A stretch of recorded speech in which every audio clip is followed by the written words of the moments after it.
जिस राधा ने श्री कृष्ण को अपने प्राणों से भी बढ़कर प्रेम किया, जिस राधा की आंखों में बसते थे केवल श्री कृष्ण, आखिर ऐसा क्या हुआ कि उसी राधा को अपने ही कृष्ण से डर लगने लगा? क्या यह डर प्रेम की परीक्षा थी या आत्मा की पीड़ा? जानिए इस अनसुनी कथा को आज की इस विलक्षण और भावात्मक कहानी में। ब्रज की पावन भूमि, जहाँ हवा भी श्री कृष्ण की बांसुरी की धुन से गूंजती थी, वहाँ राधा और कृष्ण का प्रेम एक दिव्य लय की तरह प्रभावित होता था। उनका प्रेम सांसारिक नहीं बल्कि आत्मिक था। परंतु प्रेम जितना ऊंचा होता है, उसकी परीक्षा उतनी ही कठिन होती है। यह कहानी उस क्षण की है जब राधा रानी के मन में श्री कृष्ण के लिए प्रेम के साथ साथ भय ने भी स्थान ले लिया। राधा और कृष्ण का प्रेम कोई साधारण प्रेम नहीं, यह वह प्रेम था जो न मिलन पर आधारित था, न वियोग पर। यह वह प्रेम था जिसमें समर्पण था, भक्ति थी, लेकिन सबसे ऊपर था आत्मा का एकत्व। राधा जानती थी कि कृष्ण केवल उनके नहीं, पूरे ब्रह्मांड के थे। फिर भी उनके मन में एक कोना था जो केवल कृष्ण मैं था। कृष्ण जब भी बांसुरी बजाते, राधा की आंखों में चमक आ जाती। वह बांसुरी की एक एक तान से जान लेती थी कि कृष्ण किस भाव में हैं। लेकिन एक दिन कुछ बदल गया। कृष्ण अब कम बोलने लगे। गोपियों के बीच में भी उनका मन कम लगता था।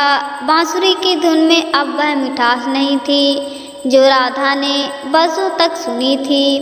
राधा ने कई बार कृष्ण से पूछना चाहा, क्या हुआ कान्हा? पर कृष्ण मुस्कुराकर टाल देते और यह मुस्कान राधा को अंदर से विचलित करने लगी। एक रात राधा ने स्वप्न में देखा, श्री कृष्ण एक युद्ध भूमि में हैं और उनका रूप अत्यंत विकराल है। हाथ में सुदर्शन चक्र, आंखों में तेज और चेहरे पर करुणा नहीं, कठोरता थी। राधा कांप उठी। उन्होंने कभी अपने कान्हा को इस रूप में नहीं देखा था। वह घबरा गई और जागते ही सीधे यमुना किनारे पहुंची, जहां कृष्ण ध्यान मग्न थे। कान्हा, राधा ने पुकारा। कृष्ण ने आंखें खोली, पर उनकी दृष्टि राधा से नहीं मिली। कान्हा, आपने कुछ छुपा रखा है मुझसे, बताइए आप कौन हैं वास्तव में? कृष्ण ने गहरी सांस ली। राधे, तुमने मुझे केवल एक प्रेमी के रूप में देखा है, एक मृत के रूप में जाना है, परंतु मैं केवल प्रेम का प्रतिरूप नहीं, मैं वह विष्णु भी हूँ जो धर्म की स्थापना के लिए संहार भी करता है। राधा स्तब्ध थी, तो वह स्वप्न सच था? उन्होंने कांपती आवाज में पूछा। वह सत्य है राधे, मैं अब द्वारका जाऊंगा। युद्ध का समय आ चुका है और मैं अब प्रेमी नहीं, एक राजा, एक योद्धा बनूंगा। राधा का मन कांप गया। वो कृष्ण जो केवल प्रेम करते थे, जो मुरलीधर थे, अब रणधीर बनेंगे। क्या प्रेम के उस मधुर स्वर को अब रण का संग ढक देगा? राधा को डर लगने लगा, कहीं उनका कृष्ण उनके लिए खो ना जाए। मुझे आपसे डर लग रहा है, राधा ने कहा। कृष्ण मुस्कुराए।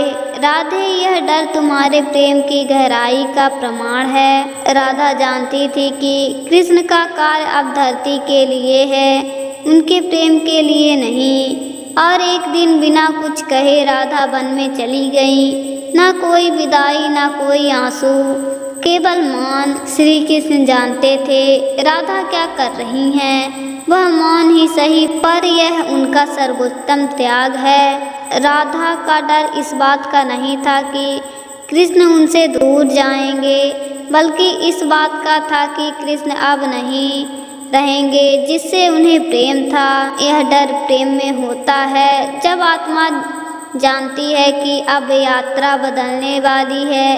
राधा ने कृष्ण को नहीं खोया, उन्होंने कृष्ण को ब्रह्मांड में समाहित होते हुए देखा। राधा का डर केवल बिछड़ने का नहीं था, वो डर था उस स्वरूप से जो अब प्रेमी नहीं भगवान बनने वाला था। यह कहानी केवल राधा कृष्ण की नहीं, यह हर उस आत्मा की है जो प्रेम से ईश्वर तक की यात्रा करती है। क्या आपने कभी ऐसे प्रेम को जिया है? अगर हाँ तो शायद आप भी राधा हैं।